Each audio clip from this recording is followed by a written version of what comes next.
Hello বন্ধুরা, কেমন আছেন সবাই? বন্ধুরা, আজকে যে বিষয়টা নিয়ে আমি আপনাদের সঙ্গে কথা বলবো সেটা হচ্ছে সাইকোলজিক্যাল সেফটি বা মানসিক নিরাপত্তা।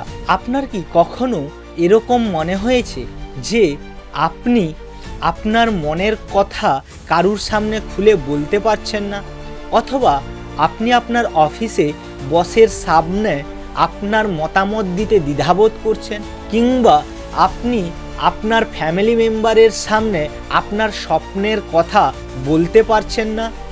এখানেই আসে মানসিক নিরাপত্তা বা সাইকোলজিক্যাল সেফটি। এর মূল কারণ হচ্ছে আপনি যখন মানসিক নিরাপত্তা ফিল না করেন তখন আপনি আপনার মনের কথাগুলো কারুর সঙ্গে শেয়ার করতে পারেন না। যেমন আপনার বন্ধুর সঙ্গে যখন আপনি কথা বলেন, দেখবেন আপনি নির্দ্বিধায় সব কিছু শেয়ার করতে পারেন, অথচ আপনি যখন অফিসে কাজ করেন কিংবা ফ্যামিলি মেম্বারের সামনে আপনি আপনার মতামত রাখতে পারেন না।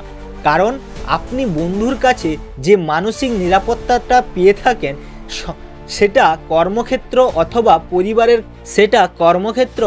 পরিবারের ক্ষেত্রে পান না, যার জন্য আপনি আপনার মতামত রাখতে পারেন না। আজকের ভিডিওতে আমরা জানব কিভাবে পরিবার, কর্মক্ষেত্র এবং সমাজে মানসিক নিরাপত্তা তৈরি করা যায় সে ব্যাপারে। তাই বন্ধুরা, ভিডিওটা শেষ পর্যন্ত দেখুন, আর যদি ভিডিওটা ভালো লাগে তাহলে অবশ্যই চ্যানেলটাকে সাবস্ক্রাইব করবেন আর ভিডিওটাকে লাইক করতে ভুলবেন না। চলুন শুরু করা যাক। প্রথমে আমরা এটা জেনে নিই যে মানসিক নিরাপত্তা কী। মানসিক নিরাপত্তা বা সাইকোলজিক্যাল সেফটি হলো এমন একটা পরিবেশ যেখানে আপনি মন খুলে আপনার কথা বলতে পারেন। যেমন আপনি নির্দ্বিধায় আপনার মতামত রাখতে পারেন, কোনো উপহাসের ভয় ছাড়াই। আপনি নির্দ্বিধায় প্রশ্ন করতে পারেন, আপনাকে এই প্রশ্নের জন্য কেউ বোকা বলে মনে করবে না। আপনি নিজের ভুলটাকে অকপটে স্বীকার করতে পারেন, কারণ আপনার এই ভুলের জন্য কেউ বড় শাস্তি দেবে না। এই ধরনের জিনিসগুলো যেখানে আপনি খুব কমফোর্টের সহিত স্বীকার করে নিতে পারেন বা বলে দিতে পারেন, সেটাই হচ্ছে আপনার মানসিক নিরাপত্তা। উদাহরণ হিসেবে একটা গল্প বলি। আপনি অফিসের কোনো প্রজেক্ট মিটিংয়ে উপস্থিত আছেন। ওই প্রজেক্ট মিটিংয়ে সবাই ওই প্রজেক্টের সহমত দিচ্ছে, কিন্তু আপনার কোথাও যেন মনে হচ্ছে এই প্রজেক্টে কিছু ত্রুটি রয়েছে। তারপরেও আপনি সেটা বলতে পারছেন না, কারণ আপনি সেখানে মানসিক নিরাপত্তা অনুভব করছেন না। আপনি মনে করছেন, যদি আমি এই ত্রুটিটার কথা বলি আর এটা যদি ঠিক না হয়, এটা নিয়ে সবাই হাসাহাসি করবে। তাই এই ভয়ের কারণে আপনি সেখানে সেটা বললেন না। এর ফলে দেখা গেল এই প্রজেক্টটার একটা বড় ক্ষতি হয়ে গেছে, যেটা আপনি হয়তো তখন বলে দিলে এই ক্ষতিটা হতো না।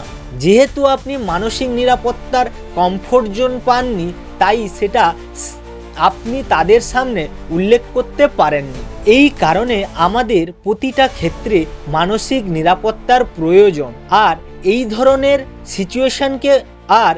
ধরনের সিচুয়েশনকে মানসিক নিরাপত্তা বলা হয়। এখন ব্যাপার হচ্ছে, মানসিক নিরাপত্তা বা সাইকোলজিক্যাল সেফটি কেন এত জরুরি। প্রথমে হচ্ছে ব্যক্তিত্ব উন্নয়ন।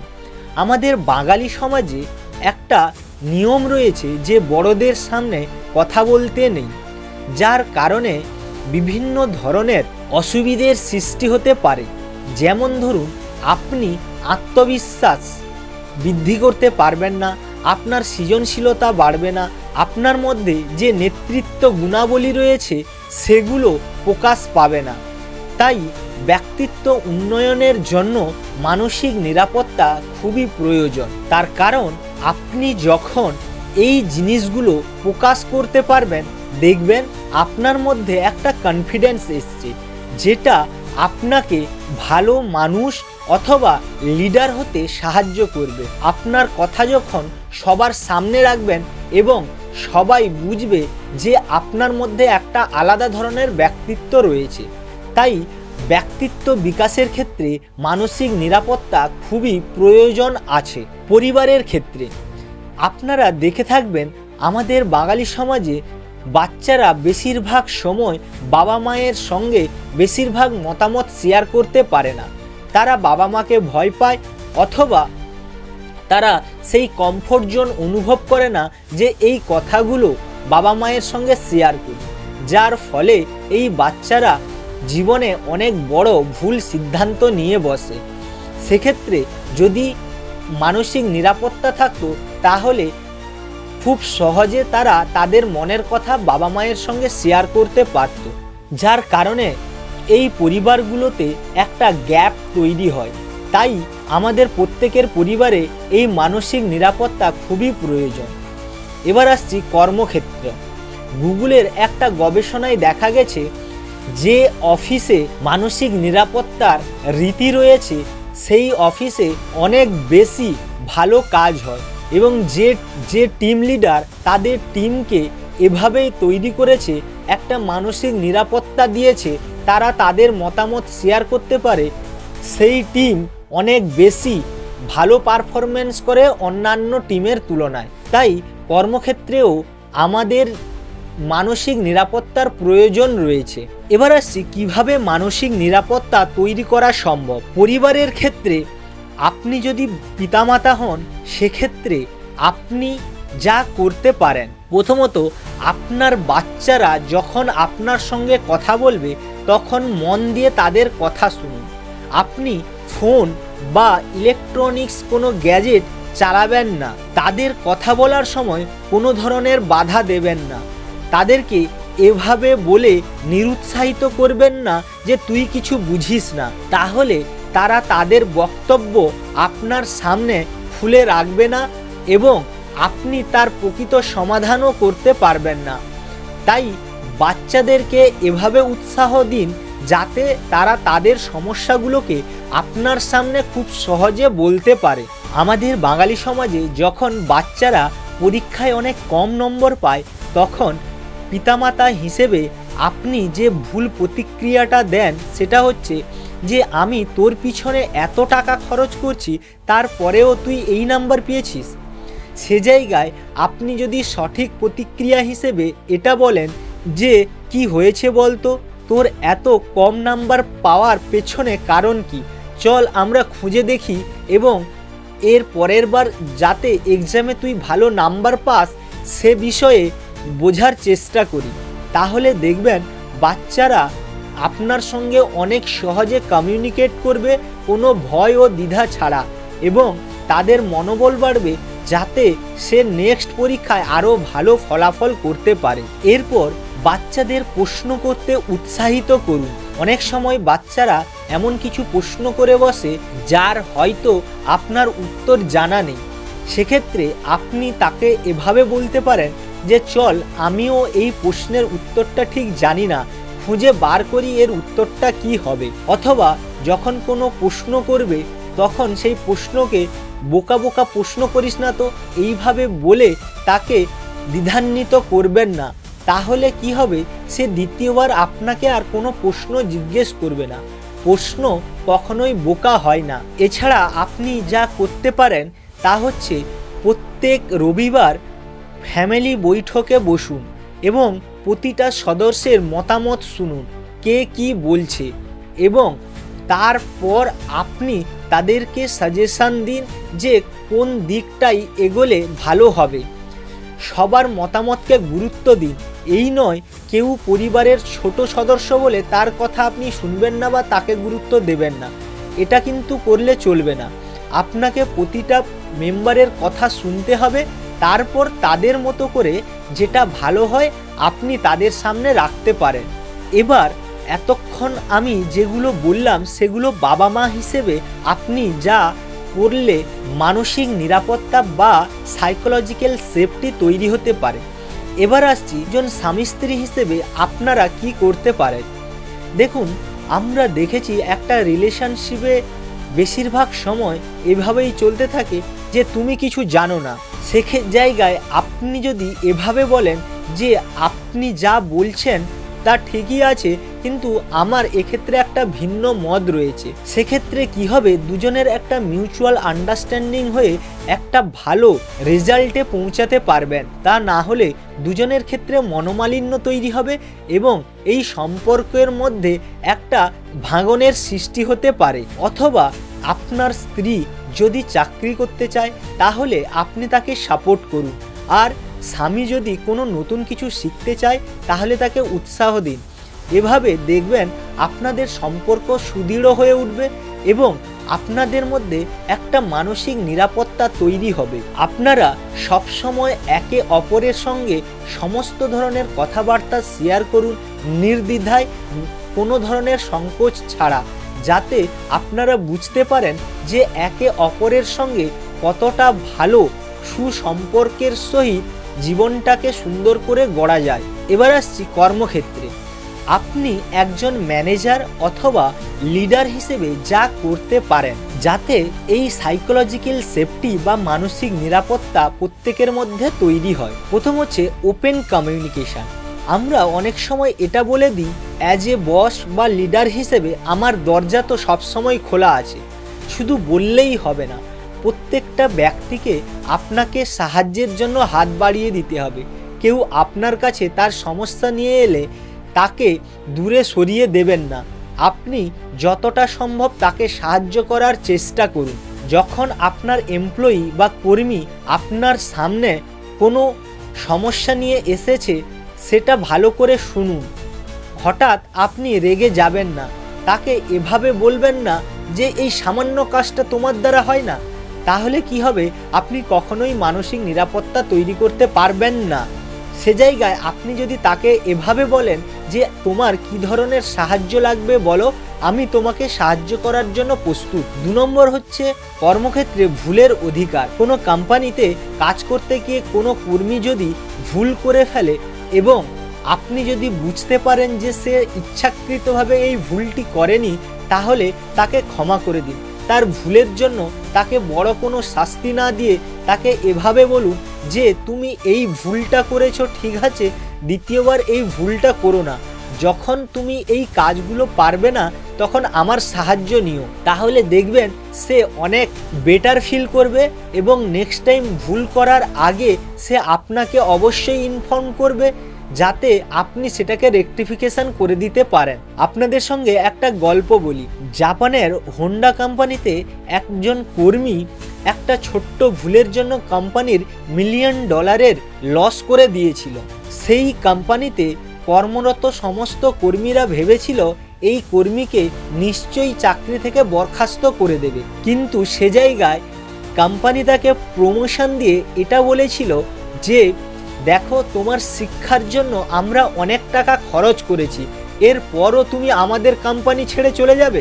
বন্ধুরা, এই ধরনের কথাবার্তা ওই এমপ্লয়ির অনেক বেশি মনোবল বাড়িয়েছিল, যা ভবিষ্যতে অনেক ভালো কাজ করতে সাহায্য করেছিল ওই কোম্পানিতেই থেকে। তাই কোনো ধরনের ভুল ত্রুটি যেগুলো সত্যি সে জেনে করেনি তাকে ক্ষমা করে দেওয়ার চেষ্টা করুন এবং বুঝিয়ে বলুন যাতে দ্বিতীয়বার এটা না হয়। এবার আসছি কর্মক্ষেত্রে নিয়মিত ফিডব্যাক সেশনের ব্যাপারে। আমরা কেবলমাত্র বছরের শেষে পারফরমেন্স নিয়ে কথা বলি, সে জায়গায় আমাদের নিয়মিত ফিডব্যাক নিতে হবে। প্রত্যেক মাসে প্রত্যেকটা এমপ্লয়ের সঙ্গে কথা বলে দেখতে হবে যে তার কিছু সাহায্য লাগবে নাকি, তাকে আরও কিভাবে উন্নত করা যায় যাতে সে কোম্পানিতে আরও ভালো কাজ করতে পারে। এভাবে যদি করতে থাকেন তাহলে দেখবেন আপনার কোম্পানি বাকি কোম্পানির তুলনায় অনেক ভালো পারফরমেন্স করবে। অ্যাজ এ কর্মী হিসেবে আপনি যেগুলো করতে পারেন, প্রথমত আপনার যখন কাজ করতে গিয়ে কোথাও কোনো সমস্যা হবে তখন সাহায্য চাইতে দ্বিধাবোধ করবেন না। অফিসে কোনো ব্যক্তির সমালোচনা পেছনে করবেন না। যদি মনে হয় যে সে ভুল করছে তাহলে তার সামনে বলুন। বসের কাছে আপনার মতামত ওপেনলি বলুন যে আপনি কি চান। আপনার অন্যান্য কর্মীকে যদি সাহায্য করতে পারেন অবশ্যই সাহায্য করুন এবং তাদের কাজ করার আরও বেশি উৎসাহ দিন। সমাজের ক্ষেত্রে মানসিক নিরাপত্তা। 1 নম্বরে লোকে কি বলবে। সাধারণত এই ধরনের কথাবার্তা আমাদের মানসিক নিরাপত্তা সৃষ্টির মূল বাধা হয়ে দাঁড়ায়। আমাদের সমাজে রাত্রি 8টার পর মেয়েরা বাইরে বেরোনো বাধা। ছেলেরা যখন বাড়ির কাজকর্ম করে তখন তাকে মেয়েলি বলা হয়। কোনো ব্যক্তি যদি একটা নতুন কোনো পেশা পছন্দ করে এবং সেটা করতে শুরু করে তাহলে তাকে অদ্ভুত বলা হয়। এই ধরনের মানসিকতা আমাদের পরিবর্তন করতে হবে। প্রত্যেকের জীবনের একটা স্বাধীনতা রয়েছে, সে তার নিজের পছন্দ মতো যেটা করতে চাইছে তাকে করতে দিন, তার কাজকর্মে আপনি নাক গলাবেন না। 2 নম্বরে, সামাজিক অনুষ্ঠানে মানসিক নিরাপত্তার অভাব।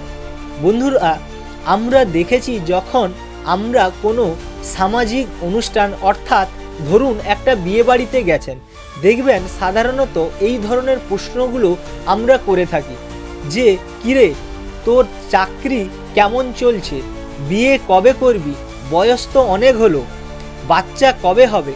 এই ধরনের কোশ্চেন যে ব্যক্তিকে করেন সেই ব্যক্তিকে অনেক বেশি চাপে ফেলে দেয়। সে জায়গায় আপনি তাকে এভাবে জিজ্ঞেস করুন, এতদিন কি নতুন শিখলি, নতুন কিছু প্ল্যান করেছিস কোনো বিজনেস করার জন্য, এখন কেমন আছিস। এই ধরনের কোশ্চেন করুন যাতে সে অনেক বেশি মনোবল পায় এবং নিজেকে আপনার সঙ্গে কথা বলার জন্য স্বাচ্ছন্দ্যবোধ অনুভব করবে। তাহলে দেখবেন একটা মানসিক নিরাপত্তা তৈরি হবে। আপনি চাইলে সাপোর্ট গ্রুপ তৈরি করতে পারেন।